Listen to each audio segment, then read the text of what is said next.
some strange reason, Arizona's governors have had a very spotty attendance record through the years. It's been almost 30 years since an Arizona governor completed 2 full terms in office. Evan Mecham, he was impeached in 1988.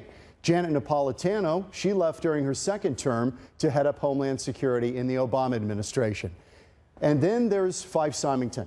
Convicted of fraud, he resigned from office in 1996. But out of all of these governors who left office early, it's perhaps Symington who had the most lasting impact on Arizona.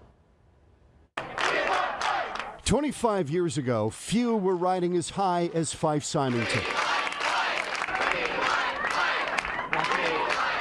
The brash developer had just brought the Camelback Esplanade to fruition. He parlayed that victory into an improbable march to become Arizona's 19th governor. Do solemnly swear. Do solemnly swear. I recently caught up with Symington at the Esplanade, where it all started. He was lamenting the loss of the fine marble in the entryway that he handpicked from a quarry in Italy. They've torn out all that beautiful marble. I take it you don't think that this is an improvement? No, this is. Do you think about your time as governor much? You know, I really don't. I mean, I'm reminded of it periodically, but I don't live there. I mean, that to me was a waypoint in my life. Yet so many of the battles he fought as governor are still with us today. School choice. Symington made Arizona a haven for charter schools. By creating that choice and creating charter schools, the public education institutions would be forced to compete and get better. It was never meant to hurt. It was meant to make them better. And Indian gaming. It began on his watch, even though he vigorously opposed it. The impacts haven't been what I expected. They've been, it's had less of an impact on the rest of the state than, you know, I think I was probably wrong. I was maybe too concerned about that. Symington's 2nd term was cut short when he was convicted of bank fraud stemming from his developments, including his beloved Esplanade. Do you wish this had never happened? What, the Esplanade? Yes. Oh no, I love building this project. This was really great. I have nothing but the fondest memories of this effort. I never dreamed it would end up being used as a weapon against me.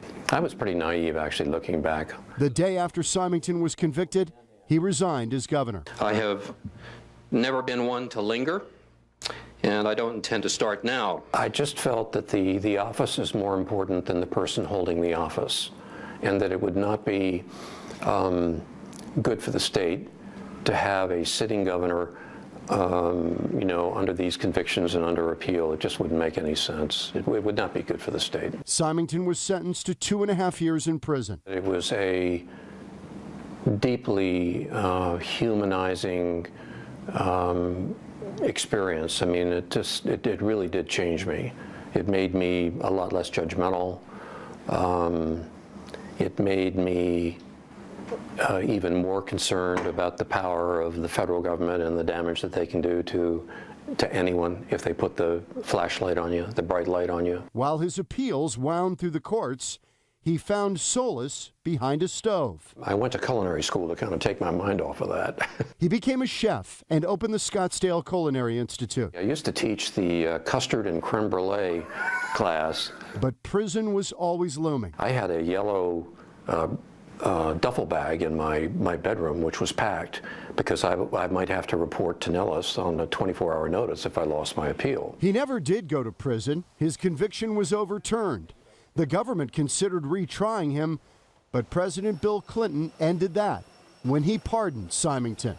The two had a chance meeting years before. It was Hyannisport outside the Kennedy compound. Both were 19. It was a very interesting weekend. Introduced by a mutual friend, Tommy Kaplan, who would later petition the president to pardon Symington. So we all got together at Hyannisport on a weekend, and 2 of my very attractive first cousins, Jane and Elise, were with us. The girls caught Bill Clinton's eye. I quickly realized that I needed to protect my two first cousins, both of whom were just drop-dead gorgeous. It's sort of a stormy day, and we're down on the beach, and we're walking along the beach, and the red flags are up, and there are riptides, and all this, and Tommy turns to me, and he says, well, where's Bill? Perhaps there had been some drinking a little bit, maybe, you know, and we're looking around, we can't find him anywhere, he's not anywhere to be seen. And then I looked out, and there, 100 yards or 100 offshore, is this head bobbing, and there's Bill Clinton caught in the riptide,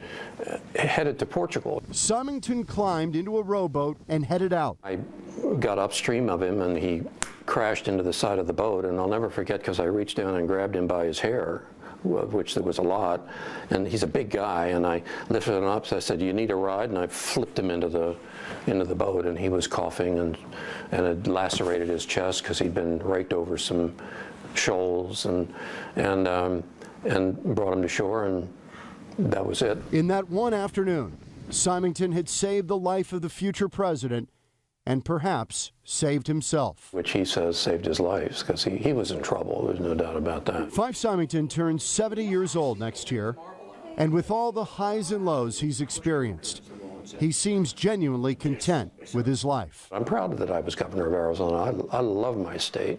I still love Arizona. Do you ever contemplate running again? No. No, and it's not a Sherman-esque statement, it's a no-no. I don't see how going back into a public life would fit anymore. I mean, I've got other things that I want to do with my life. Now, beyond charter schools, Indian gaming, and tax reform, Symington is known for something else. The Phoenix Lights, the UFO event in the valley, in the skies over the valley in 1997. Symington witnessed this that night, and he is convinced what he saw that evening was not of this world. I have posted that part of the interview on my Facebook page at John Hook Fox 10. When you go there, if you will, like the page. I always enjoy talking with you. You can find that interview right there.